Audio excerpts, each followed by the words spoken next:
Campus diary Facebook live में अपने सभी दर्शकों का स्वागत है। सबसे पहले आज 20 मिनट देरी से प्रारंभ होने के लिए मैं क्षमा चाहता हूँ। सुरखरू होता है इंसान ठोकरे खाने के बाद, रंग लाती है हिना पत्थर पर पिस जाने के बाद। फेसबुक लाइव के दर्शकों, आज हमारे साथ अपने इस एपिसोड में चर्चा के लिए उत्तर प्रदेश सरकार के वरिष्ठ प्रशासनिक अधिकारी जितेंद्र बहादुर सिंह हैं, जिन्होंने पीसीएस में पीवीएफएस में टॉप किया था, जो गांव से सुल्तानपुर के लंबुआ गांव से चल करके लखनऊ विश्वविद्यालय और लखनऊ विश्वविद्यालय से चल करके उत्तर प्रदेश शासन तक इन्होंने अपनी एक हनक बनाई, एक अपना इतिहास बनाया। हम उन्हीं से चर्चा करेंगे, सीधे सीधे उनसे जुड़ेंगे और पूछेंगे कि वो कैसे उनका जो है लखनऊ विश्वविद्यालय तक का सफर और शासन तक का सफर जारी हुआ। तो हम स्वागत करते हैं जितेंद्र बहादुर सिंह जी आपका, और आप जरा अपने दर्शकों को अवगत कराइए कि कैसे आपका गांव से शुरू होकर के इतनी ऊंचाई तक आप पहुंचे। डॉक्टर साहब, सबसे पहले तो मैं आपको बहुत बहुत धन्यवाद देना चाहूँगा कि आपने अपने इस लोकप्रिय एपिसोड में मुझे आमंत्रित किया। जो आपने डॉक्टर साहब मुझसे पूछा कि मेरा सफ़र कहाँ से शुरू हुआ और मैं कैसे यहाँ तक पहुँचा, तो आपको मैं बताना चाहूँगा कि मैं सामान्य ग्रामीण परिवेश से आता हूँ और कक्षा 1 से 5 तक मैंने, आप समझिए, पेड़ के नीचे बैठकर गांव में हमने पढ़ाई की। उसके बाद 6 क्लास से इंटर तक मैंने लखनऊ में गवर्नमेंट इंटर कॉलेज हुसैनाबाद से पढ़ाई की। इंटरमीडिएट के बाद लखनऊ विश्वविद्यालय में मैंने 79 में प्रवेश लिया, वहाँ से बीएससी किया, एमएससी किया। उसके बाद मैथमेटिक्स में ही पीएचडी कर रहा था। पीएचडी के दौरान ही मेरा सिलेक्शन इंडियन फॉरेस्ट सर्विस में हुआ और मैं 2 साल ट्रेनिंग मैंने की और मुझे मणिपुर त्रिपुरा कैडर अलॉट हो गया।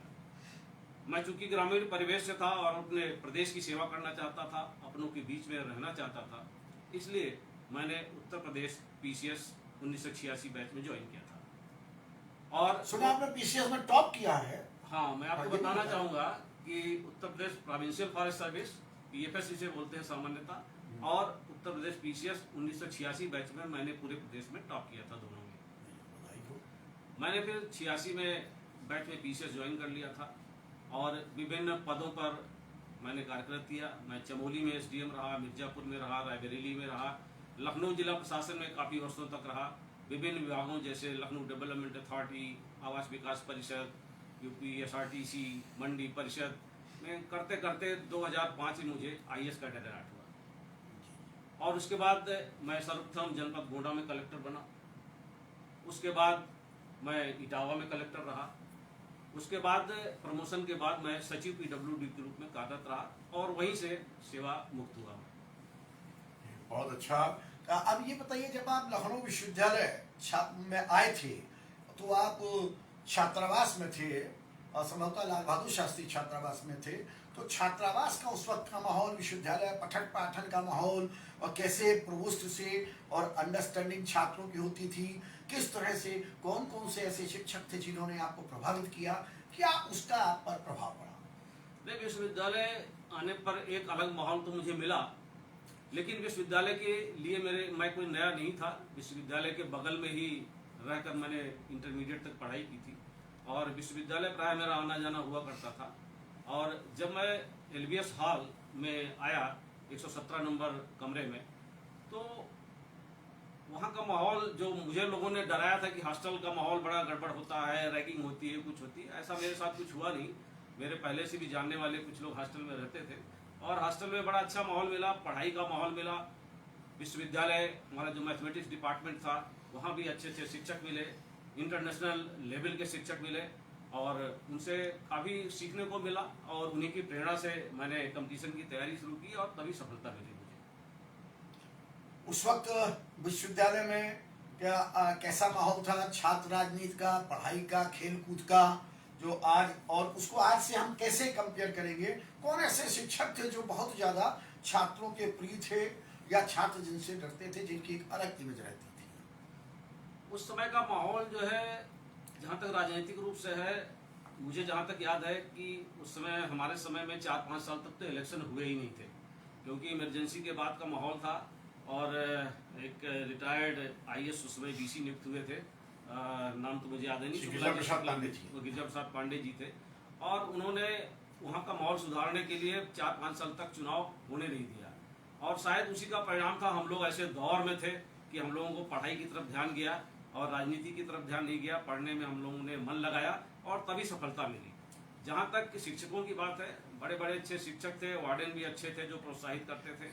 मैथमेटिक्स डिपार्टमेंट में भी बड़े अच्छे अच्छे शिक्षक थे, और मैं जियोलॉजी विषय मेरा एक था, तो जियोलॉजी में भी कई अच्छे अच्छे इंटरनेशनल लेवल के शिक्षक थे जिन्होंने काफ़ी गाइड किया हम लोगों को पढ़ने में। तो सिंह साहब, एक चीज और बताइए कि आप जब पीसीएस टॉप करके, आपने पीएफएस में भी टॉप किया था, पीसीएस में भी टॉप किया था, जब पीसीएस टॉप करके आप गए तो आपको कैसा वहाँ शासन में और एक छात्र की भूमिका में आप कैसे रहे? मेधावी छात्र थे आप, और निस्संदेह जब सरकार में गए होंगे तो वहाँ पे आपको क्या कोई क्राइसिस फेस करनी पड़ी? नहीं, ऐसी कोई क्राइसिस कभी फेस नहीं करनी पड़ी, क्योंकि मैं एक ऑल इंडिया सर्विस आईपीएस में 2 साल की ट्रेनिंग करके आया था, और पीसीएस ज्वाइन करने के बाद मुझे अच्छा सम्मान मिला अपने बैचमेट से, साथियों से, हर जगह। तो कहीं ऐसी क्राइसिस टाइप की चीज़ नहीं है, और माहौल अच्छा मिला, अच्छा काम करने का माहौल मिला, सबने प्रोत्साहित किया, शासन में भी, हर जगह। छात्रावास में कैसा पठन पाठन का माहौल था, और मेस की सुविधा थी या नहीं, और क्या छात्रावास में कैसे लोग आपको सपोर्ट करते थे? क्यों तब सुना हमने कि छात्रावासों में उद्दंडता भी होती थी, लेकिन पढ़ाई का बहुत अच्छा माहौल था। चूंकि आप तो एलबीएस ऐसा हॉस्टल है जो टॉपर्स को ही मिलता है, मामूली को तो मिलता नहीं है, तो वो कैसा लगा? नहीं, उस समय देखिए माहौल हॉस्टल का पढ़ने वालों के लिए बहुत अच्छा था। डिस्टर्बिंग एलिमेंट भी हुआ करते थे, लेकिन अगर आप उसमें शामिल हो जाएं तो आप भी डिस्टर्ब हो जाएंगे। लेकिन अगर आप पढ़ना चाहते हैं तो पढ़ाई के लिए बड़ा अच्छा माहौल था, और पढ़ने वालों की इज्जत हर लोग किया करते थे। जहाँ तक मेस की बात आपने कही, एक समस्या बहुत बड़ी हुआ करती थी कि कोई कोऑपरेटिव मेस ऐसी नहीं थी जो सेंट्रलाइज रूप से चलती हो। कोई एक सीनियर छात्र कभी मेस चला रहे हैं, 15-20 लोग उन्होंने अपने साथ जोड़ लिया, 30 लोगों को जोड़ लिया, इस तरह से मेस चला करती थी। तो हम लोग सौभाग्यशाली रहे कि एक हम लोगों के सहपाठी थे, अब उनका नाम नहीं लूँगा, लखनऊ विश्वविद्यालय में फिलहाल वो प्रोफेसर हैं, और उन्होंने एक बहुत अच्छी मेस चलाई थी, और हम लोग खुशकिस्मत थे कि वो मेस कभी बंद नहीं होती थी, तो खाने पीने की कभी असुविधा नहीं हुई। और बाकी कभी मेस बंद हुआ करती थी, कभी तो चूँकि मैं बगल में काफ़ी सालों तक रहा, तो मैं किसी अपने दोस्त के घर चला गया, कहीं चला गया, खा पी के चला आता था, फिर अपना पढ़ाई करता था। मतलब छात्रावास का बहुत अच्छा माहौल था। क्योंकि मैं भी उसी छात्रावास में रहा हूँ, और मैंने भी उसी मेस में, कोऑपरेटिव मेस में भोजन किया है। अभी तक मैं 343 रुपये उन वरिष्ठ प्रोफेसर के जो है नहीं दिया हूँ खाने के। उस वक्त एक बहुत अच्छा सा हेल्दी माहौल रहता था। अच्छा, उस वक्त विश्वविद्यालय में छात्रों का क्या भूमिका रहती थी? छात्राएं कितनी टॉप करती छात्रावासों से? क्योंकि आपके एलबीएस हॉस्टल से तो बहुत ज्यादा पीसीएस आईएएस निकला करते थे, गोल्डन जुबली और रीबल सानी से भी निकलते थे, कम थे एलबीएस के मुकाबले। तो आज जो है एलबीएस हॉस्टल से इधर 10 सालों में इस तरह से प्रतिभाएं नहीं निकल रही है, उसके पीछे आप क्या कारण समझते हैं? क्या हो सकता है आपके आइडिया से? देखिए, मैं बताऊं ना, अपने समय का एक उदाहरण दे के आपको बताता हूँ कि जब हम लोग हॉस्टल में थे तब भी कोई सिलेक्शन का नाम सुनाई नहीं देता था कि कोई हमारे हॉस्टल से सिलेक्ट हुआ। एक बार हमारे हॉस्टल में एक गोरखपुर विश्वविद्यालय के पांडे जी आए, और हमारी विंग में ये लास्ट कमरा था, और वो आईपीएस में सेलेक्ट हो गए। ये 81 की बात है, और उनको देखकर लोगों में थोड़ा उत्साह हुआ, लोगों ने उनसे इंस्पिरेशन लिया, और उनके 2 कमरा छोड़ के अगले साल रस्तोगी जी सिलेक्ट हो गए। फिर और उत्साह बढ़ा, उसके अगले साल मिश्रा जी सिलेक्ट हो गए। उसके बाद वो मेरा कमरा नजदीक आता जा रहा था, और अगले साल मैं सेलेक्ट हो गया। Very good. उसके बाद मेरे बाद में तो ऐसा कोई कमरा था नहीं, लेकिन मेरे नेक्स्ट ईयर फिर एक नीचे का लड़का सिलेक्ट हुआ। लगातार 7 सालों तक मेरी विंग से ही इंडियन फॉरेस्ट सर्विस में लड़के सिलेक्ट हुए। तो मैं ये कहना चाहूँगा कि इंस्पिरेशन बहुत ज़रूरी है, और इंस्पिरेशन कैसा होना चाहिए? वो स्वतः आता है। आप इंस्पायर करें, मैं इंस्पायर करूँ, उससे कुछ नहीं होता। अगर आपके अंदर खुद जुनून होगा, खुद जज्बा होगा, तभी आप कुछ ज़िंदगी में कर सकते हैं। और शायद उस पांडे जी का सिलेक्शन ऐसा था जिसने हम लोग के अंदर जुनून पैदा किया कि एलबीएस हॉस्टल का लड़का भी ऑल इंडिया सर्विस में सेलेक्ट हो सकता है, और उसने हम लोगों को बहुत ही प्रोत्साहित किया, और शायद सफलता में एक बहुत बड़ा कारण वो भी है। आज के समय में मुझे नहीं पता माहौल क्या है हॉस्टल का, कि आजकल लड़के सिलेक्ट हो रहे हैं कि नहीं हो रहे हैं, बट जैसे मैं लोगों से सुनता हूँ कि आजकल माहौल वैसा रहा नहीं है, और सिलेक्शन शायद हॉस्टल से कम हो रहे हैं, डेलीगेसी से ज़्यादा हो रहे हैं बाहर से। तो ज़रूर कहीं ना कहीं कोई कमी है, और इसमें हॉस्टल के जो प्रोवोस्ट हैं उनकी भी भूमिका होनी चाहिए, विश्वविद्यालय प्रशासन की भूमिका होनी चाहिए कि बीच बीच में एलुमनाइज को बुलाएं, उनसे उनका इंटरेक्शन कराएं और शायद कुछ प्रोत्साहन उनको मिले। यदि विश्वविद्यालय प्रशासन में अभी हमारे कुलपति प्रोफेसर आलोक कुमार राय हैं, उन्होंने लखनऊ विश्वविद्यालय को ये प्लस अपनी पूरी टीम के साथ अपनी दिन रात की मेहनत के साथ किया। बराबर विश्वविद्यालय को ऊंचाइयां दिलाने में वो लगे हैं। आज भी हम लोग विलम्ब इसीलिए हो गया कि आज राज्यपाल महोदया आ रही हैं हमारे परिसर में, और एक गेट नंबर 2 पे एक बढ़िया सा एक गेट का उद्घाटन हो रहा है। वहाँ पे सेल्फी पॉइंट उसको कह सकते हैं, बहुत लोग आते हैं विश्वविद्यालय में, तो इसलिए थोड़ा विलम्ब हो गया। लेकिन ये आप ये चीज़ बताइए तो आपने बहुत अच्छी बात की, क्योंकि उसके बाद देखिए एक पूरा दौर चला। देखिए जैसे उसमें से आप जानिए कि गोल्डन जुबली हॉस्टल से तमाम IAS हो गए, बीरबल साहनी से तमाम हो गए। इस वक्त तो जुडिशरी में आप समझिए बीरबल साहनी के तमाम लोग बैठे हुए हैं। जैसे आप ये मान लीजिए कि राजेश सिंह चौहान वरिष्ठ हैं, वो बैठे हैं। हबीबुल्ला हॉस्टल ऐसे जगह से जो है ब्रजराज सिंह और मसूदी जो है वरिष्ठ जज हैं, वो भी आ गए, सब आ गए। तो डेलीगेसी भी बहुत आ रहे हैं। एकेडमिक्स में लखनऊ विश्वविद्यालय इस वक्त बहुत ऊंचाई पर बैठा है। उस वक्त से आप कैसे कंपेयर करेंगे? क्योंकि आज देखिए हमारे पास लखनऊ विश्वविद्यालय की जो अपनी एकेडमिक एक्सीलेंस है, हमारी रिसर्च है, वो शायद हिंदुस्तान में हम अब बिरले ही ऐसे विश्वविद्यालय होंगे जहाँ पे आज JNU और DU के कंपेरिजन में अपने आप को खड़ा पाते हैं। तो इसको आप कैसे महसूस करते हैं? कैसे नए बच्चों को आप देंगे? क्योंकि अभी 200 बच्चे अभी लेटेस्ट हमारे विश्वविद्यालय से नेट और GRF क्वालिफाई किए। 67 बच्चे 67 स्टूडेंट्स GRF लाए हैं। हॉस्टल में किस तरह से हम इस चीज को फैलाएं? नहीं, जो अभी आपने इतने नाम लिए कि विभिन्न हॉस्टलों से लोग सेलेक्ट हुए, ऊंचे ऊंचे पदों पर लोग पहुंचे, तो शायद उस दौर की बात आप कर रहे हैं कि आज से 20-25 साल पहले जो लोग सेलेक्ट हुए हैं, ज्यादातर आपने नाम वही बताए हैं। जी जी। आज के समय में मुझे जो लगता है, मैं अखबारों में पढ़ता हूँ, लोगों से पूछता हूँ, तो आज की डेट में ऐसे सिलेक्शन नहीं हो पा रहे हैं विश्वविद्यालय के हॉस्टल से। तो जैसे आपने लिया वर्तमान BC साहब, डॉक्टर राय साहब बहुत अच्छा काम कर रहे हैं, सुनने को मिलता है, पढ़ने को मिलता है, उनसे मेरी मुलाकात भी 1-2 बार हुई है। तो अच्छा काम कर रहे हैं, विश्वविद्यालय को ऊंचाइयों पर ले गए।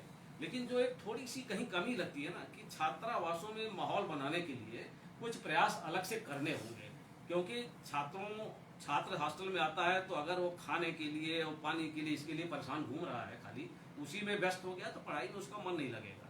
क्योंकि आज सबसे बड़ी एक प्रॉब्लम क्या हो गई है, सोशल मीडिया।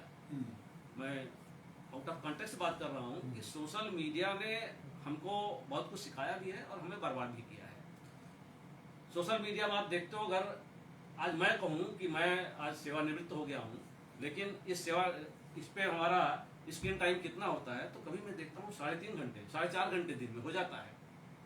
तो आप किसी पार्क में चले जाइए, किसी क्लास में चले जाइए, उसमें 50% लोग मोबाइल में कुछ से कुछ देखते रहेंगे, ठीक है। तो अटेंशन डाइवर्ट होता है, ठीक है। आपके सोशल मीडिया पे अच्छी भी चीजें हैं, खराब भी चीजें हैं। अच्छी चीजों की तरफ जाएंगे तो आपको अच्छा रिजल्ट मिलेगा, खराब चीजों की तरफ जाएंगे तो शायद तो दिक्कत होगी। तो सोशल मीडिया के बारे में भी लोगों को सिखाने की जरूरत है कि उसका यूज किस तरह से अच्छे से करें। तो छात्रावास में माहौल बनाने के लिए विश्वविद्यालय प्रशासन को थोड़ा प्रयास करना पड़ेगा। विषय में आपको बता दूं कि विश्व कुलपति प्रोफेसर आलोक कुमार राय ने chief provost professor Anoop Kumar Singh के माध्यम से और खुद भी एक मैसेज सारे छात्रावास के प्रोवोस्ट से कहा है कि आप लोग साल में कम से कम 1-2 अलमनाई मीट करिए अपने हॉस्टल की। वो मैसेज देगी, वो इंटरेक्शन होंगे वहाँ के हर हॉस्टल के जब जो मेधावी छात्र हैं, पूर्व छात्र वो जाएंगे, उनसे इंटरेक्शन होगा। लाइब्रेरी भी अपग्रेडिंग हो गई हमारी इस वक्त। एपीसेन हॉल भी हमारा, आप जाके देखिए, एपीसेन हॉल को डबल स्टोरी टाइप का कर दिया है, बहुत खूबसूरत बना दिया है। तो एक चीज और हम जानेंगे, आपने कहा तो छात्र संघ से, जैसे आपने बताया कि आप नागेंद्र प्रताप सिंह जी के चुनाव में आते थे, तब आप इंटर में ही थे, और उसके बाद आप अतुल अंजान का इलेक्शन खत्म हो गया था। जब आप आए तो पठन पाठन का ही माहौल था, आंदोलन का था। कुलपति प्रोफेसर गिरिजा प्रसाद पांडे जी थे। लेकिन उसके बाद जब छात्र संघ के चुनाव शुरू हुए, प्रोफेसर रत्नशंकर मिश्रा इस देश के माने हुए गणतज्ञ थे, मैथमेटिशियन थे, उस विश्वविद्यालय के वाइस चांसलर थे, उन्होंने पहला चुनाव उन्हीं ने कराया। तो आप तो, आपकी भी बहुत सक्रिय छात्र राजनीति में भागीदारी रही है, तो आप क्या चाहते हैं, आप क्या मैसेज देना चाहिए? क्या छात्र संघ विश्वविद्यालय में होनी चाहिए एक अच्छी मजबूत और सहृदय स्वस्थ परंपरा के लिए? इस पर आप डॉक्टर साहब, मैं बताना ये चाहूँगा कि आपने बहुत अच्छी बात की कि जो माहौल था उस समय, माहौल तो अच्छा था, माहौल में कोई कमी नहीं थी।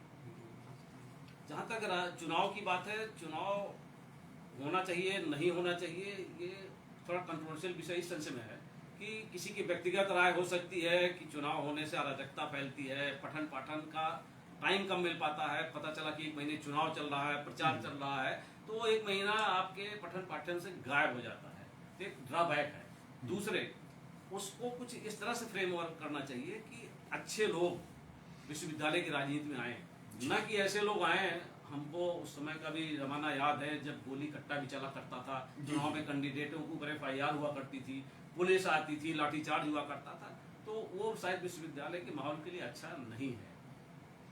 हमारे खैर टॉपर्स अकेडमी बन गई है और लिंगदोष समिति की सिफारिशों के अनुसार एक तो डायरेक्ट इलेक्शन होता है, एक इनडायरेक्ट इलेक्शन। इनडायरेक्ट इलेक्शन में हमारे यहाँ टॉपर्स अकेडमी है और विश्वविद्यालय के सारे मेधावियों को, विभागों को उसको मैसेज दे करके उनमें से एक छात्र का चयन होता है, उसको अध्यक्ष बनाते हैं, पूरी कमेटी बनती है। अच्छा, हम अंत में आपसे एक प्रश्न और करना चाहेंगे कि वो नई जनरेशन, यंग जनरेशन को आप ऐसा क्या मैसेज देना चाहते हैं, ऐसा क्या संदेश देना चाहते हैं जिससे उनमें वो जो आज निराशा और कुंठा है, रोजगार नहीं है, ये है, उसको लेकर के किस तरह से बच्चे और अच्छे से अच्छी मेहनत करें और विश्वविद्यालय का नाम रोशन करें, आप उनको क्या संदेश देना चाहेंगे? इस कॉन्टेक्स्ट में एक बात आपसे कहना भूल गया था, जो आपने एलुमनाई की बात कही जी कि हॉस्टल एलुमनाई मीट हुआ करती है, एलुमनाई मीट होती है, लेकिन उस एलुमनाई मीट का स्वरूप कुछ बदल सा गया है। वो एलुमनाई मीट नहीं लगती है। उसमें क्या होता है कि आपने आगे 10 सोफे लगा दिए, उसमें VIP आके बैठ गए, VIP से लोग नमस्कार कर रहे हैं, VIP का भाषण हो रहा है। That is not alumni meet. Alumni meet जो आप कहना चाह रहे थे कि बच्चों को कैसे प्रोत्साहित करेंगे, उनको क्या कहना चाहेंगे, मेरा कहना है कि विश्वविद्यालय प्रशासन का एक काम है। एलुमनाई मीट डजंट मीन कि आप वहाँ पे बैंड बुलाएं, गाना बजाना हो, वो कार्यक्रम करें, वो नहीं है। अगर आप शैक्षणिक माहौल को सुधारना चाहते हैं, उनके मन में कुछ आगे बढ़ने के लिए, कंपटीशन में मेहनत करने के लिए अगर उनके अंदर थोड़ा जज्बा पैदा करना चाहते हैं, तो आप पुराने ऐसे लोगों को बुलाइए जो खुद इच्छुक हों, एलुमनाई हो, जाएं और बच्चों से रूबरू हों, 1 to 1 उनसे टॉक करें, बात करें ना, कि वो उनके मन में जो जिज्ञासाएं हैं, उन जिज्ञासाओं को जो लोग ऑलरेडी सिलेक्टेड हैं, जो ऊंचे पदों पर पहुंच चुके हैं, ऊंचाइयों पर पहुंच चुके हैं, तो वो उनको सिखाएं कि आपको कैसे पढ़ना है, क्या करना है। क्योंकि एक हवा सा बना रहता है कि बहुत कठिन चीज है, लेकिन जो सेलेक्ट हो जाता है लगता है हवा नहीं था, बहुत सिंपल चीज थी। हम लोगों के समय में क्या था, हम लोग खाली पढ़ते नहीं थे, आपने देखा होगा। जी, हम लोग दिन भर क्रिकेट खेला करते थे हॉस्टल के नीचे, सुबह से लग जाते थे, क्रिकेट खेल रहे हैं, संडे है तो 100% मैच होना है, मैच खेलते थे, शाम को हजरतगंज भी घूमने जाते थे। जी। तो मैं कहता हूँ स्वास्थ्य अच्छा होना चाहिए, मनोरंजन आपको करना चाहिए, ठीक है, खेल कूद में भाग लेना चाहिए, पढ़ाई तभी अच्छी हो सकती है। मैं एग्जाम्पल बताऊं, हमारे कमरे के सामने एक रहते थे, नाम नहीं लूंगा, वो 16 घंटे से कम नहीं पढ़ते थे।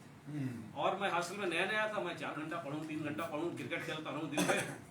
एक गार्जियन की तरह मेरे एक साथ सीनियर थे, एक दिन समझाने आए, भाई आप हर दिन क्रिकेट खेलते रहते हो, पढ़ते नहीं हो, रिजल्ट आएगा दिक्कत हो जाएगी, ये है वो है।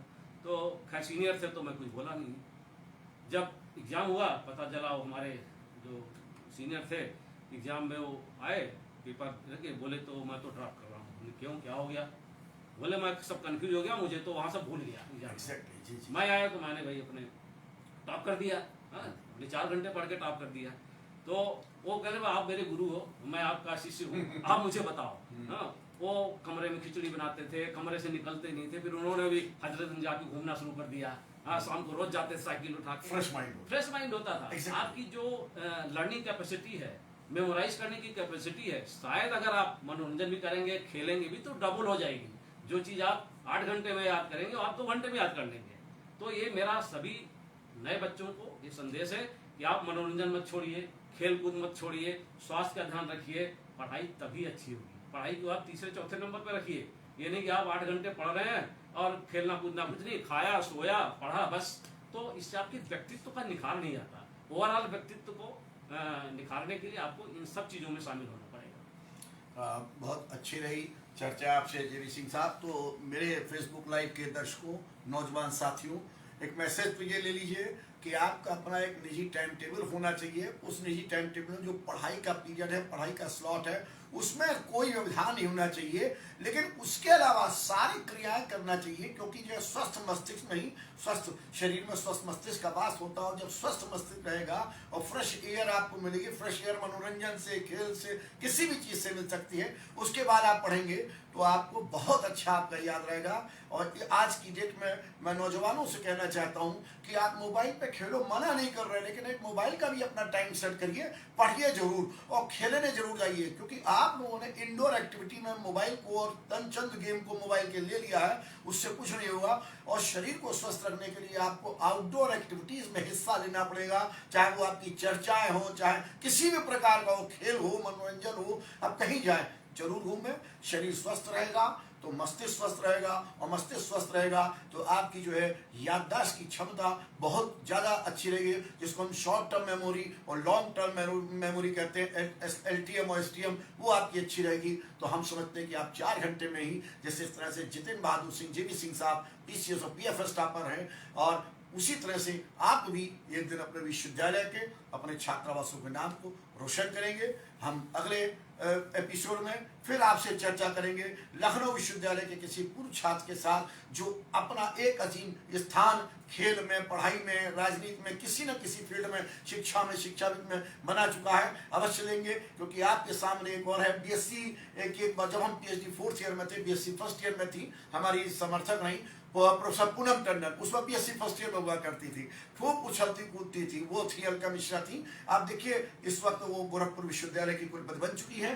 तो मनोज दीक्षित भी आपके जो है बीकानेर यूनिवर्सिटी के वाइस चांसलर बन चुके हैं, और अजमेर में बैठे हैं अनिल शुक्ला जी वाइस चांसलर बन चुके हैं। निश्चित तौर पे आप जान लीजिए, जब आप शिक्षा के क्षेत्र में, शिक्षा का एक अग्रणीय स्थान होता है, और जो ऊंचा स्थान है कुलपति का, वहां जब आप बैठ सकते हैं। आप ही के विश्वविद्यालय में पढ़े हुए लोग देश के राष्ट्रपति स्वर्गीय शंकर दयाल शर्मा के स्थान तक पहुंच चुके हैं, और आप ही के विश्वविद्यालय में पास आउट राजीव कुमार जी जो है प्लानिंग कमीशन के वाइस चेयरमैन रह चुके हैं, और जितेंद्र बहादुर सिंह ने भी एक अपना आयाम स्थापित किया, गांव लंगुआ से चल करके उत्तर प्रदेश शासन, और आज हम यहाँ विपुल खंड में उनके पास बैठे इस चर्चा का हिस्सा बन रहे हैं। और बहुत बहुत आपका धन्यवाद JB सिंह साहब। और दर्शकों, आपको फिर पुनः एक बार बहुत बहुत बधाई। आज विश्वकर्मा जयंती की आपको बहुत बहुत बधाई। साथ ही साथ प्रधानमंत्री जी का जन्म दिवस है, उनको उनके जन्मदिन पर भी बधाई।